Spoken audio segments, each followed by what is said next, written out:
26 বিধানসভা নির্বাচনে কার্যত হাই ভোল্টেজ কেন্দ্র নন্দীগ্রাম। কারণ এই নন্দীগ্রামে স্বয়ং শুভেন্দু অধিকারী তিনি প্রার্থী, আজকে তার ভাগ্য পরীক্ষা।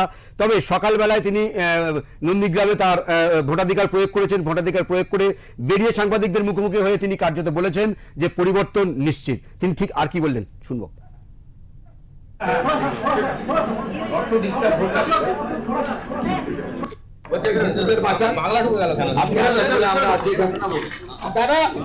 আমার কথা নয়, আমি এসব কথা বলছি না। উনি যা বলেছেন আপনাদের সামনে বলুন।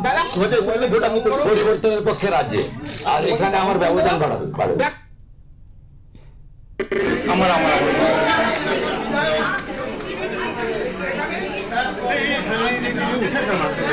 আমি উঠাচ্ছি না, মোবাইলটা ঢুকছে ফ্রেমে। নন্দীগ্রাম 26 বিধানসভা নির্বাচনে নন্দীগ্রাম কিন্তু কার্যত হাই ভোল্টেজ এবং হটস্পট বলা যেতে পারে। এবং এই নন্দীগ্রামের দিকে শুধু রাজ্য নয়, গোটা দেশ তাকিয়ে রয়েছে। কারণ এখানে খোদ শুভেন্দু অধিকারী তিনি প্রার্থী, বিজেপি প্রার্থী শুভেন্দু অধিকারী, অন্যদিকে তৃণমূল কংগ্রেস প্রার্থী প্রদীপ কর। এবং এই নন্দীগ্রাম 2021-এর যে ছবি দেখেছে, তারপরে এই নন্দীগ্রাম কিন্তু 26-এ অবশ্যই করে তাৎপর্যপূর্ণ রাখে। কারণ এই নন্দীগ্রামের দিকে তাকিয়ে রয়েছেন গোটা দেশ এবং গোটা রাজ্য। কারণ এই নন্দীগ্রাম হটস্পট এবং নন্দীগ্রামে ভোট দিয়ে সকাল 7টা থেকে ভোট গ্রহণ প্রক্রিয়া শুরু হয়েছে। নন্দীগ্রামে স্বয়ং শুভেন্দু অধিকারী তিনি ভোট দিয়েছেন। ভোট দিয়ে বেরিয়ে তিনি বলেছেন যে পরিবর্তন নিশ্চিত। তবে তার মুখে এই যে চওড়া হাসি। অন্যদিকে তৃণমূল কংগ্রেসের যে প্রার্থী পবিত্র কর তিনি সকাল থেকে কিন্তু অভিযোগ করছেন যে বেশ কয়েকটি জায়গায় বিশৃঙ্খলা বা উচ্ছৃঙ্খল পরিস্থিতি তৈরি হচ্ছে। কেন্দ্রীয় বাহিনীর প্রতি তারা কিন্তু তিনি উৎসব প্রকাশ করে বলেছেন যে কোনটা কেন্দ্রীয় বাহিনী আর কোনটা দলীয় কর্মী তিনি কিন্তু বদল তিনি ধরতে পারছেন না। তবে কেন্দ্রীয় বাহিনী নিয়ে তিনি একটা অভিযোগ তুলেছেন।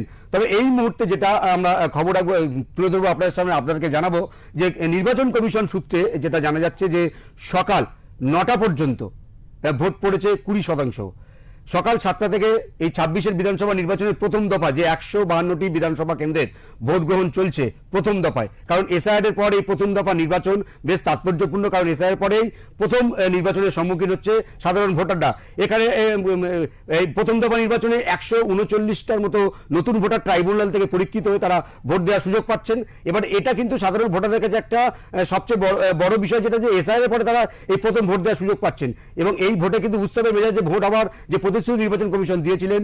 আমরা দেখছি যে কেন্দ্রীয় বাহিনীর যে মোতায়েন 2,40,000 কেন্দ্রীয় বাহিনী মোতায়েন করা হয়েছে মোট 152 বিধানসভা কেন্দ্রের জন্য।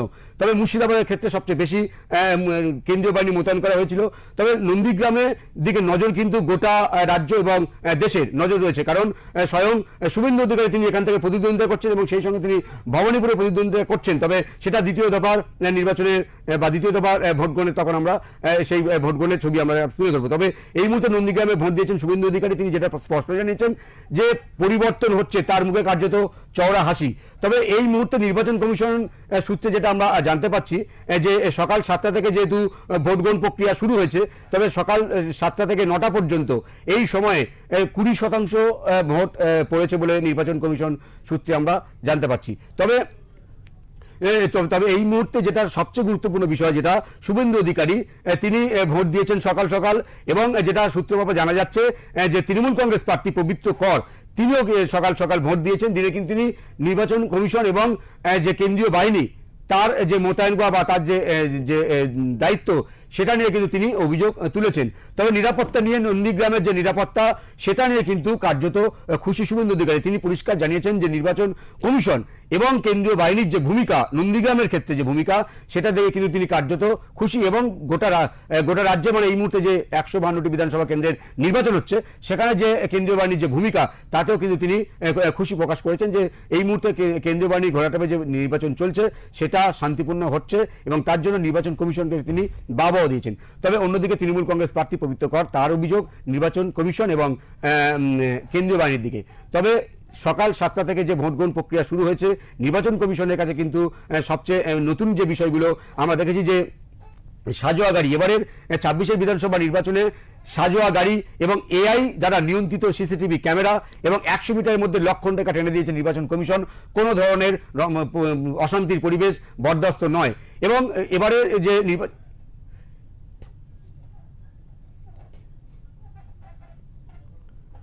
এই মুহূর্তে নির্বাচন কমিশন সূত্রে যেটা জানা যাচ্ছে যে সকাল 7টা থেকে ভোট গ্রহণ প্রক্রিয়া শুরু হয়েছে। সকাল 9টা পর্যন্ত প্রায় 20% ভোট পড়েছে বলে নির্বাচন কমিশন সূত্রে আমরা জানতে পারছি। এই বিষয়ে আমরা আলোচনা জানবো। এই মুহূর্তে আমার সঙ্গে রয়েছেন এডিটর ইন চিফ বিপ্লব দাস। দাদা, আপনাকে স্বাগত। এই মুহূর্তে নির্বাচন কমিশন সূত্রে যেটা আমরা জানতে পারছি, সকাল 7টা থেকে ভোট গ্রহণ প্রক্রিয়া শুরু হয়েছে, 9টা পর্যন্ত ভোট পড়েছে 20%। এই যে ট্রেন, কি বলবেন?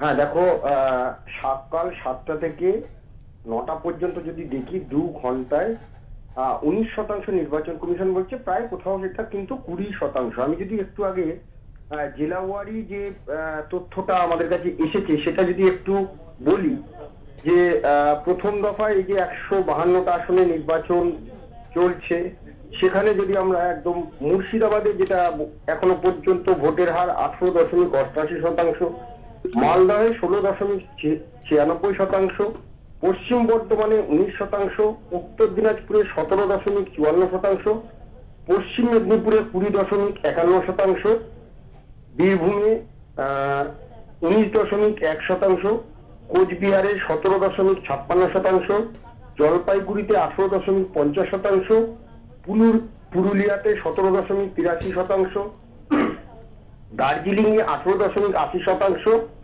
দক্ষিণ দিনাজপুরে 18.81%, পূর্ব মেদিনীপুরে 18.81%, বাঁকুড়ায় 20.20%, আলিপুরদুয়ারে 17.70%, ঝাড়গ্রামে 19.84%, 18.74% হচ্ছে কালিম্পং।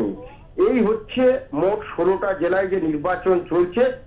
সেই নির্বাচনে এখনো পর্যন্ত সকাল 9টা পর্যন্ত এই হার, কিন্তু এখন প্রায় 10:30টা বাজে, 11টায় আরো 8 ঘন্টা 40 মিনিট বাদে আমরা আবার এর হার জানতে পারবো।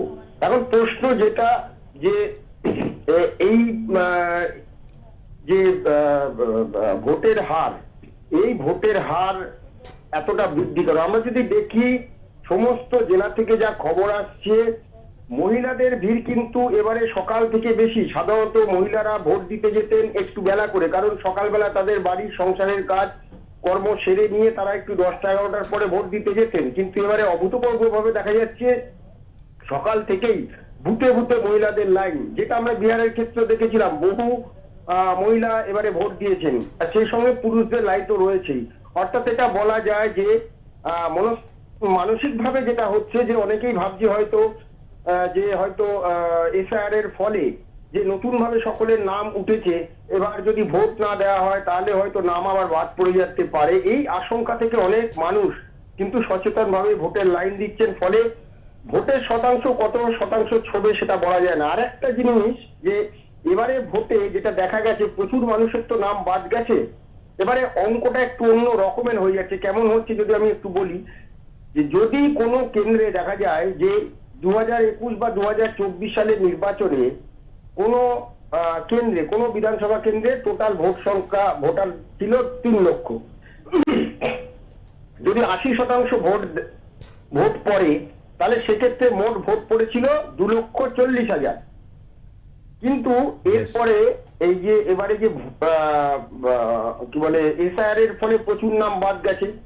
এবার দেখা গেল যে হয়তো কোনো কেন্দ্রে 10% যদি নাম বাদ যায়, তাহলে 2,70,000 নাম রয়েছে, অর্থাৎ 3 লক্ষ লোক ছিল, সেটা 2,70,000, 30,000 বাদ দিয়ে। এবার যদি দেখা যায় যে পার্সেন্টেজের বিচারে, তাহলে কিন্তু 2,40,000 মানুষ যদি ভোট দেন, তাহলে সেই শতাংশ হিসেবে সেটা গিয়ে দাঁড়াচ্ছে 88%, অর্থাৎ 8% বেড়ে যাচ্ছে। এটা একটা অদ্ভুত অঙ্ক। কিন্তু মানে ভোটার সংখ্যা কমেছে, কিন্তু ভোট দানের যে হার সেটা কিন্তু 1 লাখে বেড়ে যাচ্ছে। এটা কিন্তু আরো ঘন্টা 2 গেলে আমরা বুঝতে পারবো কিভাবে ভোটের হারটা এবারে বাড়বে। তো যাই হোক, এখন যা অবস্থা, তাতে আরো 8 ঘন্টা বাদে আমাদের কাছে এর পরের যে নির্বাচন কমিশন প্রতি 2 ঘন্টা অন্তর তাদের যে ভোটদানের যে হার সেটা জানাচ্ছে, সেটা আমরা জানতে পারবো। বিশ্বজিৎ, বেশ, একদিকে আপনি যেমন বলছেন যে এসআইআর এর নাম বাদ পড়ার পর সাধারণ মানুষ কোথাওটা অত তারা জানতে চাইছে যে এবারে তাদের ভোটটা তাদের কাছে গুরুত্বপূর্ণ, কারণ এসআইআর এর পরে তারা প্রথম ভোট দিচ্ছেন। এবং অন্যদিকে নির্বাচন কমিশন বারবার তারা দাবি করছিল যে এবারে ভোটটা শান্তিপূর্ণ করা তাদের কাছে সবচেয়ে বড় চ্যালেঞ্জিং, এবং সেই জন্য কিন্তু নজিরবিহীনভাবে প্রায় 2,40,000 কেন্দ্রীয় বাহিনী মোতায়েন করা হয়েছে শুধুমাত্র 152 বিধানসভা কেন্দ্রের জন্য। সেখানে কি নির্বাচন কমিশন তাহলে কি কোথাও কি সাধারণ মানুষের মধ্যে সেই যে ভীতি সেটা কি দূর করতে পেরেছে, বা কোথাও শান্তির যে পরিবেশ বা তারা বারবার দাবি করছিল সেটা কি তাহলে কি কোথাও কি করতে পেরেছে নির্বাচন কমিশন?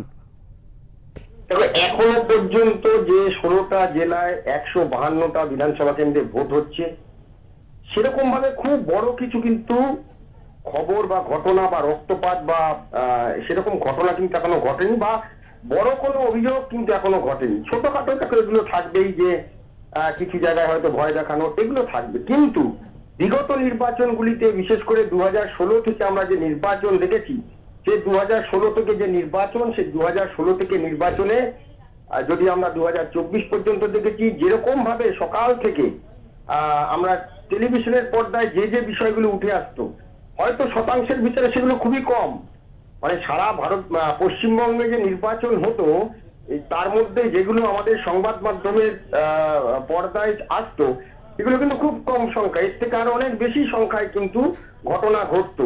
তো সেই জায়গা থেকে আজকে যদি দেখা যায়, এখনো পর্যন্ত 2-2.5 ঘন্টা ভোট হয়ে গেছে, প্রায় 3 ঘন্টা, 7টা থেকে 10টা, এখন 10:30 বাজে, প্রায় 3.5 ঘন্টা ভোট হয়ে গেছে।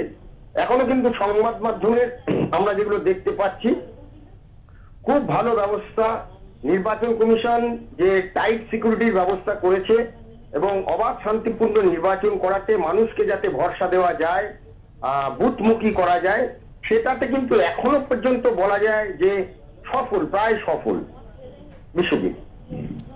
আপাতত আপনাকে অনেক ধন্যবাদ। পরবর্তী সময়ে অবশ্যই আপনার সঙ্গে আমরা যোগাযোগ করব। আমাদের এডিটর ইন চিফ বিপ্লব দাস তিনি যে ছবিটা পরিষ্কার করতে চাইলেন যে এই মুহূর্তে নির্বাচন কমিশন যে সাধারণ মানুষের কাছে যে ভীতি ভয়হীন পরিবেশের যে ভোট সেটা তৈরি করার যে পরিস্থিতি তারা তৈরি করার চেষ্টা করেছিল, সেটা কোথাও কি সফল হলো? কারণ সকাল থেকে 7টা থেকে ভোট গ্রহণ প্রক্রিয়া শুরু হয়েছে 10:30 এবং 9টা পর্যন্ত নির্বাচন কমিশন সূত্রে যেটা জানা যাচ্ছে 9টা পর্যন্ত, 7টা থেকে 9টা পর্যন্ত 20% ভোট পড়েছে। এবং এই ভোট যে বুথে যে ভোটারদের যে লাইন, সেখানে কিন্তু মহিলাদের যে উপস্থিতি সেটা কিন্তু কার্যত নজিরবিহীন বা নজর কাড়া বলে মনে করছেন নির্বাচন কমিশন। কারণ সকাল সকাল সাধারণত মহিলারা তাদের গৃহ কাজে, সংসারের কাজে ব্যস্ত থাকেন, একটু বেলা হওয়ার পর তারা ভোটমুখী হন, ভোট কেন্দ্র বা বুথমুখী হন। কিন্তু এক্ষেত্রে দেখা যাচ্ছে সকাল সকাল মহিলারা তারা কিন্তু ভোট কেন্দ্রে আসছেন, এবং ভোট প্রায় 9টা পর্যন্ত 20% ভোট পড়েছে। নির্বাচনের খবর অবশ্যই আপনারা প্রত্যেক মুহূর্তে আমরা দিতে থাকবো, কারণ 152টি বিধানসভা কেন্দ্রের প্রত্যেকটা বুথের প্রত্যেকটা আসনের মেগা কভারেজ ওঙ্কার বাংলায় আমাদের প্রতিনিধির উপস্থিত রয়েছেন। অবশ্যই নির্বাচনের খবর দেবো। আপাতত ছোট একটা বিরতি।